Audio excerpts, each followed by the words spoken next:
Marketing Square. Bienvenue sur Marketing Square, le rendez-vous du gros marketing. Le gros, c'est un marketing qui sort des clous, qui se réinvente, qui se renouvelle. C'est aussi un mindset qui repose sur l'envie de se dépasser, de se détacher de ses opinions une bonne fois pour toutes et d'apprendre en continu. Si tu te reconnais dans cette description, que tu sois débutant ou expert, abonne-toi. Ce podcast va devenir ton meilleur allié. C'est le moment des bonnes résolutions. Et si pour une fois, vous investissiez sur vous, maîtriser l'anglais, c'est se donner les meilleures chances de réussite. Et Cambly est une plateforme nouvelle génération pour mettre toutes les chances de votre côté. 24 heures sur 24, choisissez un tuteur en fonction de son accent, de sa personnalité ou encore de vos objectifs. Réviser un speech, préparer un rendez-vous ou mieux tenir une conversation. Et ça tombe bien parce que Cambly propose à tous les auditeurs du podcast un cours d'essai gratuit et 50% offert sur tous les plans annuels. Rendez-vous sur la page cambly.info/marketingsquare. Vous retrouverez aussi le lien dans les ressources de l'épisode.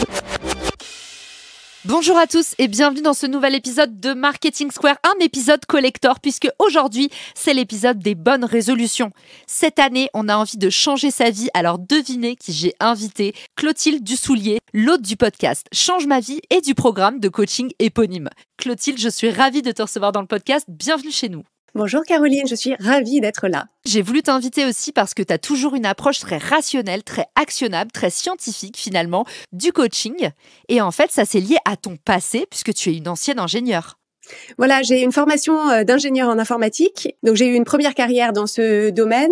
Après, j'ai complètement changé. Je suis devenue auteure culinaire. Donc, j'ai travaillé pendant une douzaine d'années autour de l'écriture et de la cuisine avant de découvrir le coaching et de décider que c'était vraiment vers ça que tout m'avait mené jusqu'à présent. Et donc, aujourd'hui, avec Change ma vie, notre mission, c'est de mettre entre les mains du plus grand nombre des outils pour comprendre son cerveau et ses émotions pour vraiment conduire la vie à laquelle on aspire.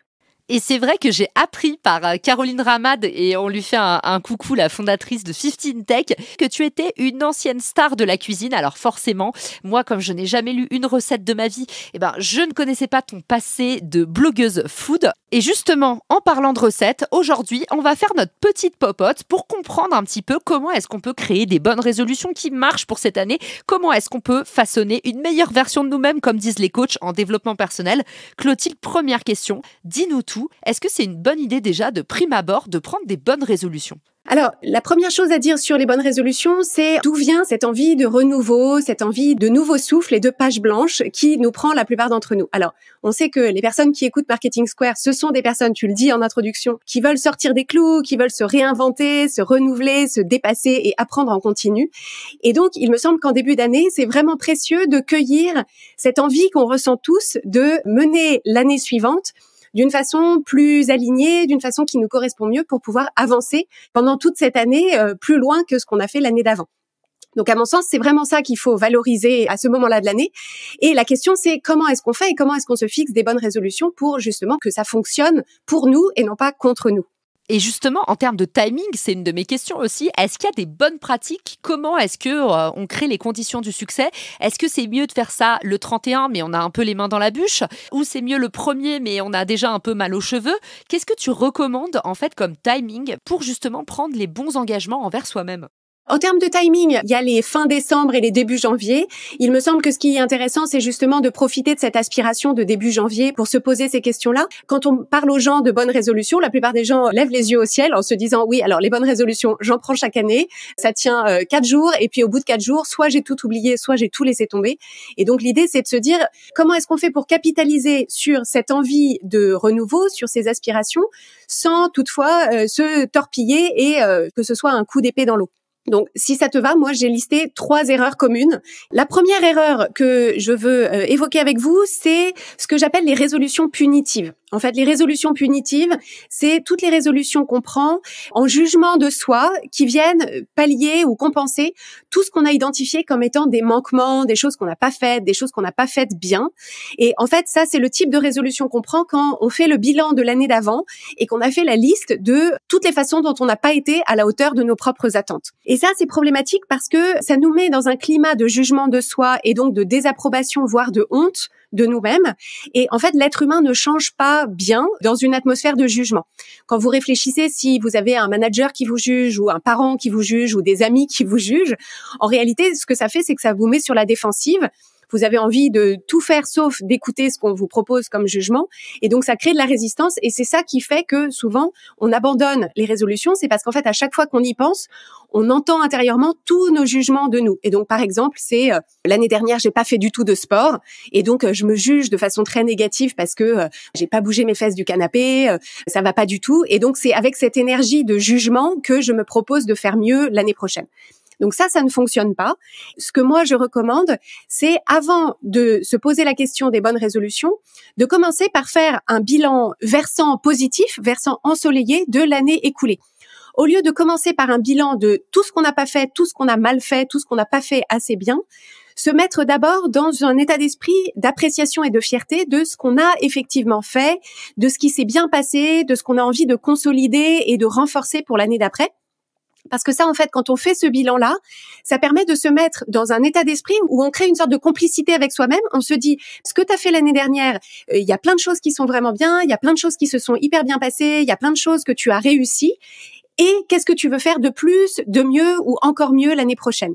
Donc, je ne sais pas si vous sentez la différence d'énergie, mais c'est tout à fait différent. Ça nous met finalement dans un état d'esprit beaucoup plus favorable au changement. Génial. On n'oublie pas les ancrages positifs parce que forcément, on va se conditionner comme ça à avoir des bonnes relations avec ces bonnes résolutions. C'est commencer par voir ce qu'on a bien fait. Et en fait, à côté de ça, une question qui me vient.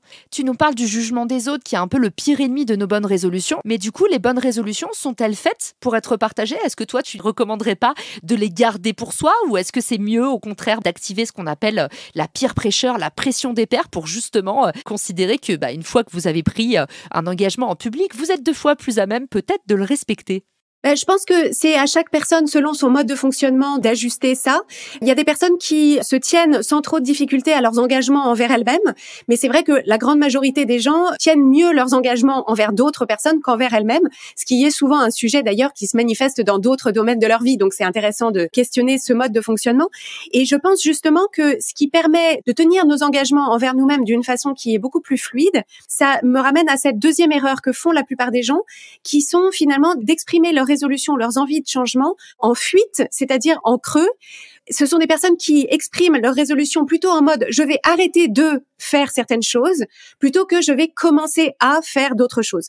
C'est intéressant de se poser la question, est-ce que d'une façon générale, vous avez tendance à vous motiver en fuite de ce que vous voulez éviter ou en aspiration de ce vers quoi vous voulez aller? Dans un cas, vous allez avoir un carburant émotionnel assez pénible au quotidien parce que vous serez dans la peur, dans le stress, dans l'évitement. Alors que dans l'autre cas, vous allez cultiver un carburant émotionnel qui sera beaucoup plus d'inspiration et d'aspiration. Et ça vous permet beaucoup plus ensuite, entre vous et vous, de vous dire, moi, c'est dans cette direction-là que j'ai envie d'aller. Et donc, que vous en parliez à vos amis ou à vos pairs ou à votre conjoint, votre conjointe ou pas, en fait, l'idée, c'est de pouvoir cultiver envers vous-même cette idée de vous dire, voilà dans quelle direction est-ce que je t'emmène. Et ça, c'est très puissant.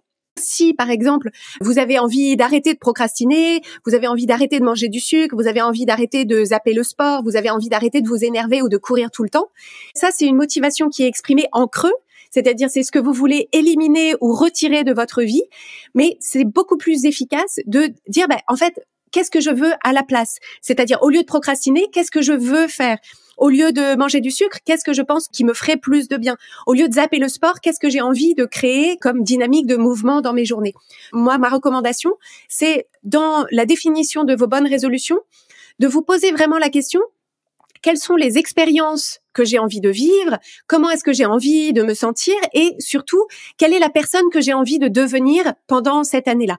Parce qu'en fait, l'être humain est fondamentalement motivé par les expériences, par comment est-ce que il ou elle pense qu'elle va se sentir et par sa propre croissance. Et donc, en fait, si on se focalise là-dessus, les bonnes résolutions qu'on va pouvoir identifier, qui sont au service de ces expériences, de ces émotions et de cette croissance, seront beaucoup plus faciles à tenir. J'adore. Donc, conseil numéro 1, on n'oublie pas le positif. On essaie d'avoir une vision un petit peu holistique, de faire un bilan global, de tirer un portrait général de ce qu'on a réalisé. Et puis, deuxième chose, tu nous dis attention aux objectifs en creux. Clotilde vous donnait l'exemple, arrêter de faire quelque chose, c'est pas un objectif. Si par exemple, je veux arrêter de fumer, je dois dire je vais remplacer la cigarette par le sport par exemple, ou je vais remplacer la cigarette par boire davantage d'eau. Et d'ailleurs, ça me fait penser à une amie très chère remarque, il m'a dit il y a pas longtemps, parce que j'ai acheté à Lisbonne un petit vaporisateur de sauge. Et la sauge, c'est connu pour être un purificateur. Et du coup, ça enlève les ondes négatives des pièces. Donc maintenant, je passe comme ça avec mon pchit et parfois, je purifie l'espace. Et j'ai une copine qui m'a dit, mais tu sais,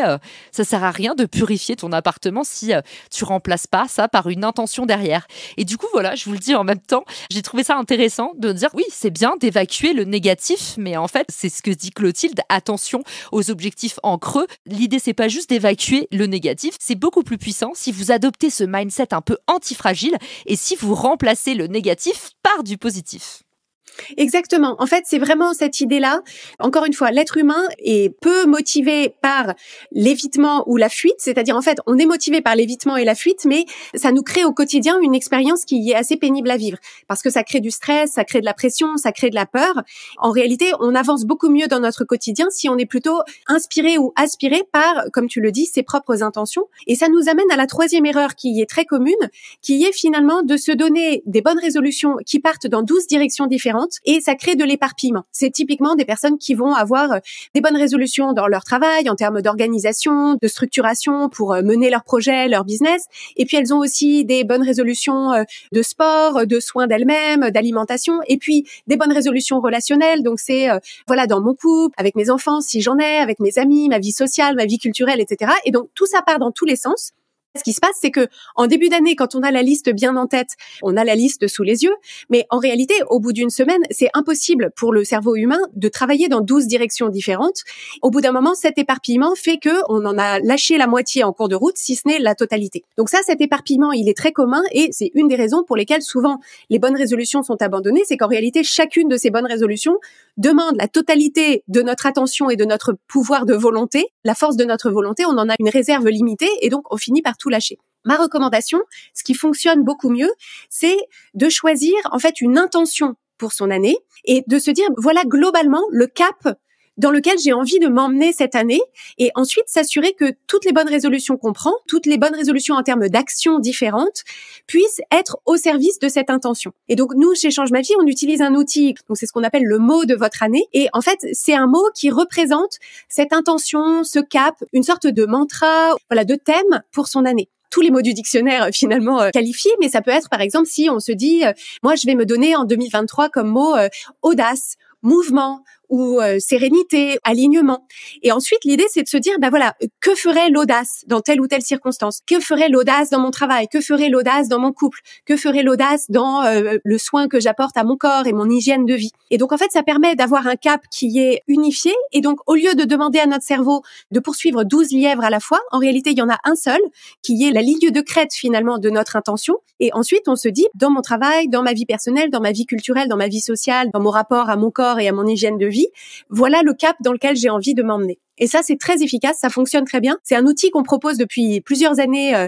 Et donc, chaque année, on a des personnes qui nous font un retour sur le mot qu'elles avaient choisi, ce que ça leur a apporté. Et ça fonctionne vraiment bien. Je vous partage un souvenir d'enfance. Quand j'étais enfant, j'ai regardé un film, je crois que c'était un film avec Sophie Marceau. Et en fait, c'était une nana qui avait vraiment la vie dure, qui vivait plein de situations un petit peu challengeantes. Et elle avait toujours dans un coin de sa table une photo. La photo d'une grande dame, je sais plus si c'était Simone Veil ou en tout cas c'était un peu une icône féministe et en fait à chaque fois qu'elle avait un challenge dans sa vie, une situation périlleuse, elle sortait la photo et elle se disait mais qu'est-ce qu'aurait fait Simone à ma place? Et ça en fait, ça la conditionnait justement dans la peau d'une Simone Veil et puis ça l'aidait justement à mieux incarner les objectifs qu'elle s'était fixés d'atteindre. C'est ça. Alors, j'adore cette idée, surtout avec Simone Veil. C'est en fait de développer une relation avec la future version de soi, donc son futur soi ou sa future soi. En début d'année, c'est intéressant de se dire, est-ce que je peux me connecter à la version de moi du 31 décembre prochain? Où est-ce que je voudrais en être? Qu'est-ce que je voudrais avoir appris? De quelle façon est-ce que j'aimerais avoir grandi, évolué, etc. Et dans toutes nos décisions, ça permet de se dire, voilà, qu'est-ce qu'elle me recommande de faire pour finalement, en fait, si on pense en géométrie, en début d'année, on démarre avec un certain point et on va avoir une trajectoire qui va nous amener à un autre point le 31 décembre et du coup se dire quelle est finalement la trajectoire que j'ai envie de prendre qui m'amènera effectivement là où j'ai envie d'aller à la fin de l'année. Et donc c'est en ça que le mot de votre année, ça peut servir de cap, c'est ça qui détermine l'angle de votre pente. Il me semble que c'est vraiment utile de se dire en début d'année, finalement ce qui va être le plus important pour moi cette année, c'est ce mot, cette intention, parce que ça va permettre dans les situations où on se pose des questions, où on a du mal à prendre des décisions, où on a du mal à se connecter à son courage, à sa vulnérabilité, etc. Eh bien, on peut à ce moment-là se souvenir de son mot, de son intention et se dire, voilà, en fait, c'est ça le cap que je me suis donné et comment est-ce que je peux l'incarner dans cette situation. Donc nous, ce qu'on fait en équipe chaque année, c'est qu'on choisit chacune le mot de notre année et puis on fait graver un bracelet et donc chacune a à son poignet un bracelet avec le mot qu'elle a choisi qui permet du coup de l'emporter partout avec soi. Et à chaque fois qu'on se pose la question, on peut jeter un petit coup d'œil sur son poignet droit pour se rappeler de son intention. Et ça, en fait, c'est tellement puissant. Moi, ça me rappelle un des meilleurs conseils que je puisse donner, c'est toujours de mettre vos objectifs sous votre nez. Faites en sorte vraiment d'avoir un post-it avec votre objectif du mois. Je vous en avais parlé déjà dans l'épisode sur le calendrier de l'Avent, il me semble. Mais mettre votre objectif, en fait, sur le papier et l'avoir sous le nez en permanence, ça va vous conditionner pour le succès. Et d'ailleurs, Clotilde, tu viens de me donner envie de mettre les auditeurs au défi. Il y a une initiative que je trouve hyper originale que j'ai faite l'année dernière et j'ai trop hâte de recevoir mon email cette année, c'est d'envoyer une lettre au futur vous. Et pour ça, pas besoin de gros moyens, ça prend juste un email. Vous allez dans Gmail par exemple et vous avez la possibilité de programmer un envoi. Vous programmez un envoi pour vous-même, pour dans un an et vous mettez sur le papier le contenu de cet épisode. Clotilde, elle vous a conseillé 3 étapes. Le premier conseil de Clotilde, c'était de faire le bilan de l'année écoulée, mais un bilan complet en incluant toutes les choses qu'on a bien réalisées. Le deuxième conseil de Clotilde, c'était stop aux résolutions en creux, c'est-à-dire je ne veux pas arrêter de fumer, je veux commencer à vivre une meilleure vie sans cigarettes. Et le dernier conseil de Clotilde, c'est de ne pas s'éparpiller avec 35 000 bonnes résolutions. Fixez vos priorités et concentrez-vous plutôt sur 3 bonnes résolutions que vous tiendrez au cours de l'année, voire même sur une seule, au lieu de partir dans tous les sens. Donc maintenant que vous avez la trame magique qui vous a été dictée par Clotilde, des 3 points à indiquer dans cet email à vous-même, prenez cet engagement envers vous-même. Ça vous prend 20 minutes, vous faites ça à la fin de l'épisode, vous le notez directement dans votre calendrier pendant que vous écoutez le podcast, et puis vous allez dans votre messagerie vous écrire un petit message pour l'année prochaine. Les résultats sont garantis et j'ai hâte cette année de recevoir mon bilan parce que évidemment, le principe c'est qu'on se souvient plus bien de ce qu'on a écrit. Donc c'est un peu comme quand on déterre un trésor d'enfance et puis surtout souvenez-vous de cette phrase, ce qui ne se mesure pas, ne s'améliore pas, ça vous permet de garder le pouls et puis de voir un petit peu le chemin parcouru. Et ce que je voulais ajouter pour celles et ceux qui nous écoutent, c'est qu'on propose cet outil du mot de votre année. On a un guide qui permet justement de le découvrir. Et donc, les personnes qui veulent le télécharger, c'est sur changemavie.com/MVA, comme le mot de votre année. Et donc, ça reprendra un certain nombre des questions que j'ai évoquées pendant notre échange. Merci Clotilde pour tous ces enseignements et merci à tous pour votre écoute. Alors maintenant, j'ai envie de dire, il n'y a plus qu'à. Prenez rendez-vous avec vous-même dans un an et puis n'oubliez pas, passez à l'action. Ce qui ne se mesure pas ne s'améliore pas. À vous de jouer et à très vite dans Marketing Square. Ciao! Si cet épisode te plaît, tu peux le partager en me taguant ou lui laisser 5 étoiles sur Apple Podcast. Marketing Square.